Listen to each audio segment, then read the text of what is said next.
Hello there you guys, welcome to one of my videos. Going to be giving you my predictions for Manchester United's game against Real Sociedad in the Europa League. So I'm going to go for a Manchester United win, and the score I'm going to go for 2-0 to Manchester United. And the goal scorers I'm going to go with Anthony Martial and Marcus Rashford. So that is your predictions. On another video I'll be giving you my predicted 11 for this game. By the way, Real Sociedad are missing 7 players for this game against Man United. I'll name some of the players they're missing. They're missing Andy Martin, Mohamed Ali Cho, Sadiq, Mikel Oyarzabal, David Silva is also out with injury. David Silva is a former Manchester City player, and they've got 2 other players missing as well.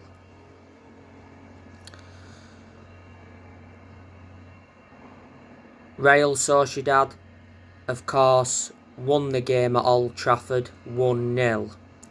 But Manchester United were robbed in that game because Lisandro Martinez got controversially penalised for a handball.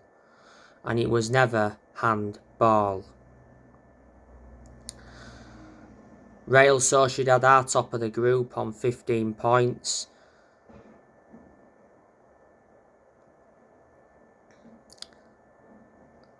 They lost their last game in La Liga to Real Betis 2-0. The Real Sociedad manager is Emmanuel Alguacil. He's been the Real Sociedad manager for a lot of years. At one point he managed Real Sociedad's reserve team. Don't forget, Real Sociedad let Adnan Januzaj go. Adnan Januzaj is a former Man United player. And they let Alexander Isak go to Newcastle back in January.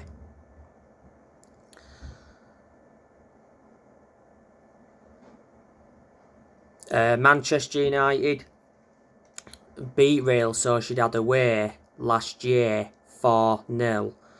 It was 0-0 at Old Trafford.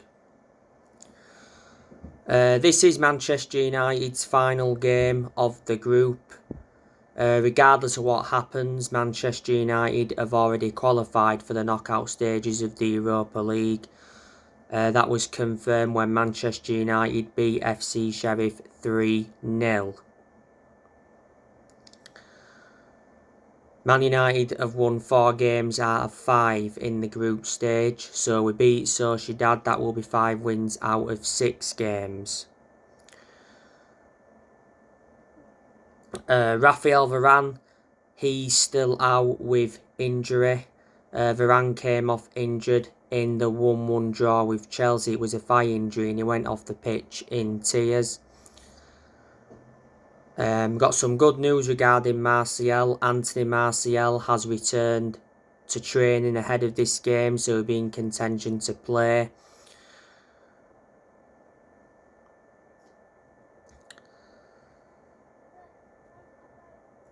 Manchester United are coming into this game on the back of a 1-0 win against West Ham.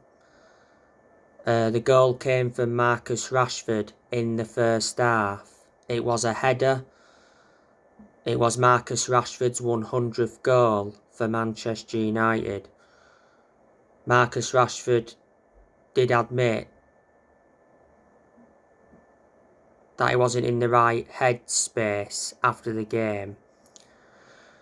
It was a good cross by Christian Eriksen to pick out Rashford. Rashford should have had more than that goal against West Ham because he had some good chances. Rashford, of course, came off the bench and scored in the 3-0 win against FC Sheriff. He's enjoying a very good season.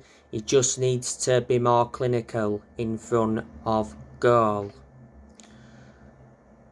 Reflecting on that win against West Ham, it moved Man United just 1 point off top 4, and Man United are now unbeaten in the last 7 or 8 games in all competitions. Manchester United do play Aston Villa this weekend. Bruno Fernandes will be missing that game. That's been confirmed.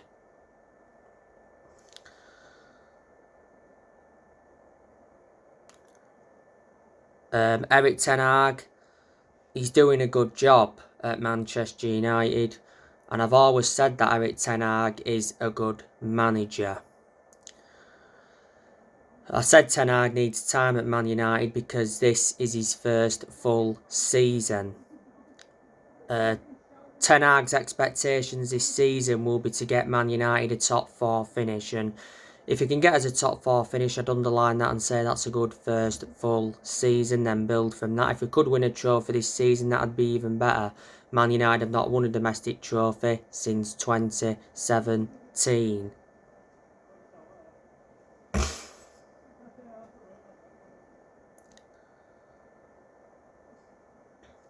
Earlier on this year, Erik ten Hag got named Premier League Manager of the Month. There has been quite a lot of games so far this season where I've given ten Hag a lot of credit because I do like the way he's approached them. But on the other side of things, there has been games where he has got some decisions wrong. But I've still not once prejudged him. You know, revert back to when ten Hag was at Ajax, he did very well because he won Eredivisie titles, he won Dutch Cups, and revert back to 2019, he got Ajax to the Champions League semi-finals and he developed the young players well. Ten Hag replaced Ralf Rangnick earlier on this year. He's Man United's 5th permanent manager since Ferguson. Ten Hag has obviously made 6 signings so far as Man United manager. He recommended Terrell Malacia in, Lisandro Martinez, Christian Eriksen, Anthony Casemiro, Martin Dubravka. Man United have spent over 200 million this year. Obviously, Ten Hag's looking to make some more signings when the January transfer window opens next year. Obviously, Man United, you know, may go in for Declan Rice.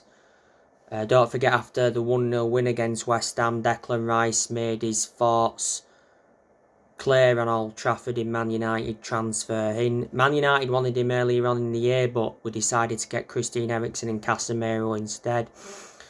We want Max Aarons as well from Norwich. You know, if we were to get Max Aarons in, that would certainly provide competition for Diego Dalot. It would certainly see Wan-Bissaka depart the club in January. I think Bissaka could leave anyway because he can't get in the team because Dalot's our first choice right back.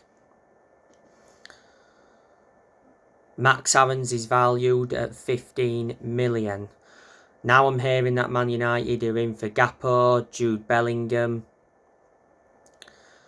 He should get the right backing in January, Ten Hag. Let's put into the equation that Erik ten Hag has let players go. We've seen a lot of players leave the club this year. We saw Jesse Lingard go on a free to Forest. Dean Henderson went out on loan to Forest. Lee Grant left earlier on this year. Alex Telles went out on loan to Sevilla. Bailly went out on loan to Marseille.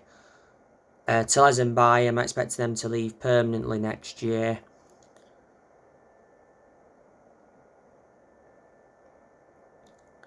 Matic and Pogba both left on free transfers. Matic went to Roma, so he's having a reunion with Mourinho, and Pogba went back to Juventus. Cavani and Mata both left on free transfers. Man United sold Andres Pereira to Fulham. We sold James Garner to Everton. We loaned Hannibal Mejbr out to Birmingham. We loaned Ethan Laird out to QPR. We loaned Amad Diallo Traore out to Sunderland. So yeah, there are a lot of the players that Man United have let go this year.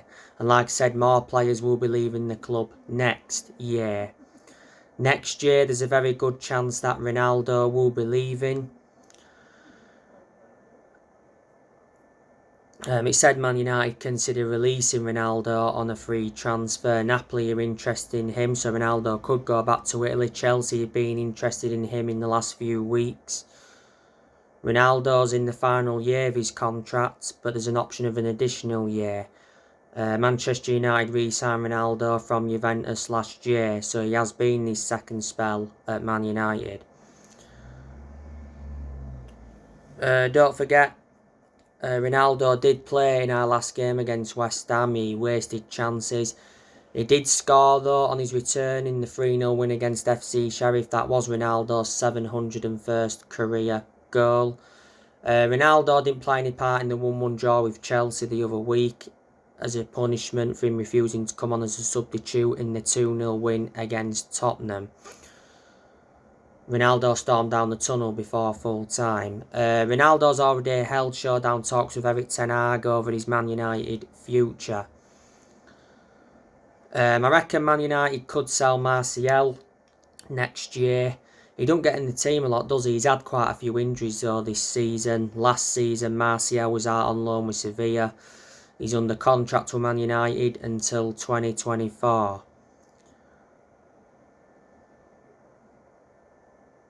He's been at Man United for a good 7 years or so. Man United got him from Monaco back in 2015.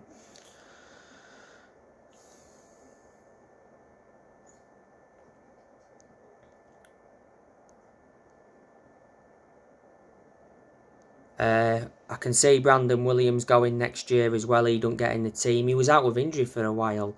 Last season he was out on loan with Norwich. Like I mentioned, I think Telezen Bailly will go permanently. They both endured difficult times at Man United because they didn't get in the team a lot. And plus Bailly was injury prone, which was a concern.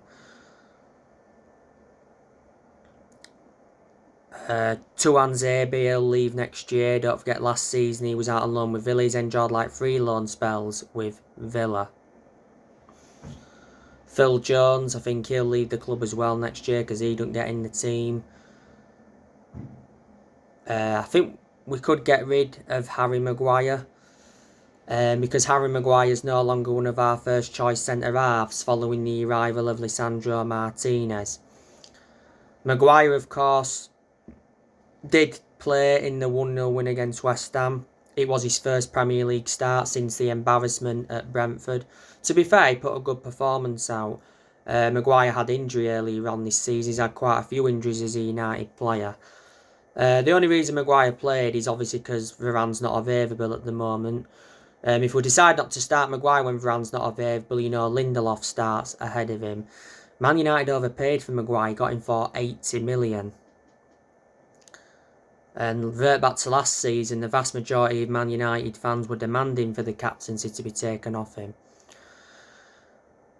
Do you think Lindelof could leave the club next year? Maybe he will, maybe he won't. He's not been one of our first choice centre-halves since the arrival of Varane. But in some games this season, Lindelof has played well to his credit. We got Lindelof from Benfica back in 2017 in a deal worth 31 million. He's under contract with Man United till 2024. Aaron Wan-Bissaka, I think he'll leave next year, whether it be Max Aarons in or not, because like I said earlier, he can't get in the team, Bissaka, because Delors, our first choice right back under Ten Hag, he was also our first choice right back under Rangnick. And Delors featured in every game this season, and in a lot of games he's been impressive. Don't forget Delors scored his second goal for the club in the 3-0 win against FC Sheriff.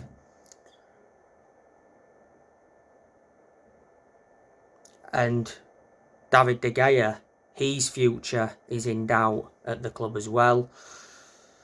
He's out of contract at the end of the season. Tom Eaton, we'll probably get rid of him next year as well. Don't get in the team. He's just like, our third choice keeper. Man United got him from Aston Villa on a free transfer. And you've got Marcus Rashford's future that's in doubt. So there you go.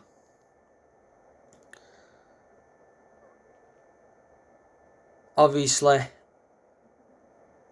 at Man United, we've got Mitchell van der Gag and Steve McLaren there working alongside Eric Ten Hag. Well, Ten Hag was the one that recommended them in. You got Benny McCarthy at the club, John Murtough, Richard Arnold. You know, unfortunately, the Glazers are still at Manchester United. The Glazers have been a massive issue at the club for a long, long time. And for a long time, United fans have been protesting against the Glazers. The Glazers have owned the club since 2005. Revert back to a few weeks ago, it said that the Glazers had set a price to consider selling the club and it was 9 billion. Sir Jim Ratcliffe came out and actually said that the Glazers don't want to sell Man United, because Sir Jim Ratcliffe did admit he would have bought the club if the club had been up for sale. Earlier on this year, of course, Sir Alex Ferguson came back to Man United in an advisory role.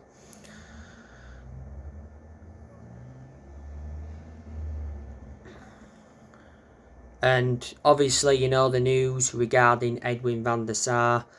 Not so long ago, it said that Edwin van der Sar dismissed talks of becoming Man United's director of football. You know, if Edwin van der Sar would have come, you know, he'd have been reuniting with Man United because he's a former Man United goalkeeper. Edwin van der Sar is the CEO at Ajax. He's been a CEO at Ajax since 2016 and he's done well at Ajax. And not so long ago, it said that Man United were close to agreeing a deal for Michael Edwards. He's the former Liverpool sporting director. He endured around 11 years with Liverpool. So yeah, and like I say, 5 managers have been sacked since Ferguson. Obviously, we sacked David Moyes after 10 months. He only enjoyed a short managerial tenure at the club. After that, we had Van Gaal for around 2 years. We sacked him. We did win the FA Cup under him. After Van Gaal, we had Mourinho. We sacked him after 2.5 years. Mourinho did enjoy one good season at Man United because he won 3 trophies in his first season, but weren't good in his second season. And after that, we had Solskjaer. We sacked him in November last year. He was the Man United manager for almost 3 years. After that, we had Rangnick. He left earlier on this year. He was Manchester United's interim manager for around 5 months. He only enjoyed one transfer window as Man United's interim manager. Don't forget, by the way, Ralph Rangnick not so long ago slammed the Man United board. He asked Man United to sign Luis Diaz, Erling Haaland and 4 other targets, but they refused to back him. And obviously now Man United have got Eric Ten Hag. So now guys, I'm doing another video after this. Drop your comments, likes below on the channel. If you do, consider subscribe as always, and take care. God bless. See you all again very, very soon. Thanks for watching.